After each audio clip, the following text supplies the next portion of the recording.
Hello and welcome. In contemptuous disregard of decades of insistent public demand to ban fracking, the McGowan government gave this universally hated ecocide a green light. I'm curious to learn if and when the WA community bequeath this administration the authority of absolute totalitarian rule over and above the Constitution. Such far-reaching provision has never taken place and likely never will. So how come these corporate shills masquerading as government believe they can ignore insistent and ongoing public demand to ban the ecocide of fracking? They unconstitutionally, unlawfully and illegally ignore years of unrelenting public protestation, founded upon ever-amassing condemnatory proof of harm, confirming this vile eco-terrorism has no place in civilised society. The overwhelming community majority are fervently opposed to the criminal insanity of fracking, but it seems this fascist administration has placed itself above the law and assumed the role of absolute dictatorship. Perhaps the likes of Pol Pot, Stalin and Hitler might approve McGowan's dictatorial abuse of power, but the environmentally concerned West Australian community do not. As repeatedly outlined, the key role of government is to authentically represent the will of the people. Accordingly, its standing mandate remains not only to permanently ban fracking, but criminalise it for the devastating eco-terrorism it unquestionably is. Government does not possess the essential authority nor the lawful remit to directly counter the overwhelming majority will of the people. This raw fascism is vehemently rejected by the West Australian community. It's difficult to comprehend the depth of spiritual impoverishment required to endorse such a deeply offensive insult to the spirit of place. Only a total absence of spiritual awareness, or more likely a devout allegiance to Satanism, could sanction such irrevocable ecocide.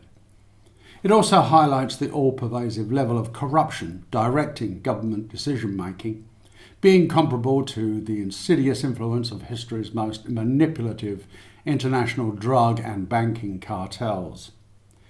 The McGowan administration was elected exclusively on the premise of stopping fracking. Clearly a camouflage position now exposed as low cunning in order to gain office while they surreptitiously devise machinations to inflict it in disregards of decades of forceful public opposition. This conclusively proves that all along they planned to betray the electorate, which translates to duplicitous government at its absolute worst. Most viewing this will be aware that all state and federal governments are in fact private corporations. This means all contracted functionaries, such as government ministers, etc., are constrained to the immutable articles of law merchant and therefore subject to full and unlimited liability under UCC codes and statutes. Accordingly, I recommend everyone investigate formal notices of liability that must be notarised, sent in affidavit form by registered mail to each and every government individual responsible for this treasonous betrayal.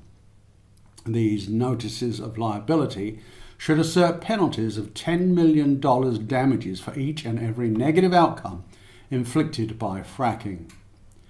Legally and lawfully responsible corporate officers, government personnel, are forewarned in writing, admissible evidence in a court of law and at the International Tribunal International Justice, of a clear and present danger, with the known hazards unmistakably presented on the record as incontestable proof of harm.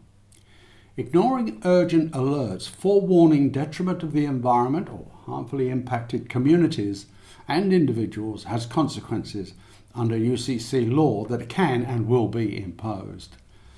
In my last video covering fracking, I had the opportunity to personally ask Premier Mark McGowan about not representing the will of the people.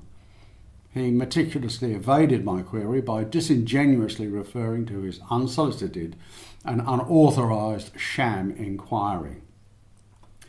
Any inquiry that gives fracking a clean bill of health must, by definition, be unreservedly corrupt.